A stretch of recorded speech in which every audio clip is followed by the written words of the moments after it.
నా పేరు పన్నిత. నేను ఎంఎంబీజీ స్కూల్లో 7వ తరగతి చదువుతున్నాను. తెలుగు పుస్తకంలో 12వ చాప్టర్ ఇప్పుడు చదువుతాను.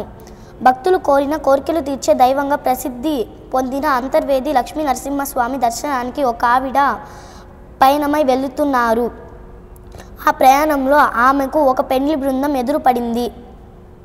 ఆ సమూహంలో పిల్లలు ఆకలితో ఏడుస్తుంటే ఒక పెద్ద ఆవిడ దగ్గరలోనే నిత్య అన్నదానం కార్యక్రమం జరిగే ఒక ఇల్లు ఉంది, అక్కడికి వెళ్ళి భోజనం చేయవచ్చు, పిల్లలకు పాలు పట్టించవచ్చు, అంతవరకు ఓపిక పట్టండి అని చెప్పడం ఆవిడ చెవిన పడింది. వెంటనే తన ప్రయాణాన్ని మధ్యలోనే విరమించుకుని వారికంటే ముందుగా ఆవిడ ఇంటికి చేరి వంటలు చేసింది, వారికి భోజనాలు వడ్డించింది. ఆ పెండ్లి బృందం వాళ్ళు ఆవిడను చూసి అందరాభిమానాలకు అమితానంద ఇంటిలో సమయానికి కూరగాయలు నిండుకున్నాయి. అప్పుడు ఆవిడ తమ ఇంటి ఆవరణలో గరిక వేళ్ల పచ్చడి తయారు చేసింది, వచ్చిన వాళ్ళకి భోజనం వడ్డించింది. బహురుచికరమైన ఆమె వంటకానికి అత్యంతానికి సదరు సంతోషభరితుడయ్యారు. ఆమె జీవితంలో ఇలాంటి సంఘటనలు కోకొల్లలు.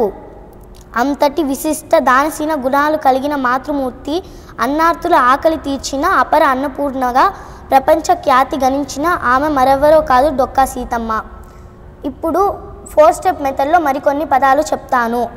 ప్రసిద్ధి స్టెప్ 1 ఉన్నది ఉన్నట్టు చెప్పాలి రాయాలి. ప్రసిద్ధి స్టెప్ 2 ఒత్తులు లేకుండా చెప్పాలి రాయాలి. పసిది స్టెప్ 3 ఒత్తులు విడదీసి చెప్పాలి రాయాలి. ఉప్పు ప్లస్ రసీద్ ప్లస్ ది. మరికొన్ని తెలుగు పదాలకు నేను ఇంగ్లీష్ హిందీ అర్థాలు చెప్తాను. భక్తులు డివోటీస్, భక్తోం.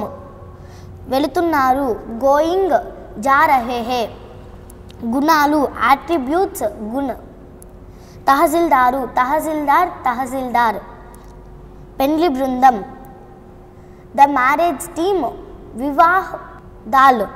కార్యక్రమం ప్రోగ్రామ్, కార్యక్రమ్. విశిష్ట యూనిక్యూ, విశిష్ట్. విరమించుకొని రిటైర్డ్, సేవా నివృత్. బాధితులయ్యారు బర్డెడ్, భోగ్న్.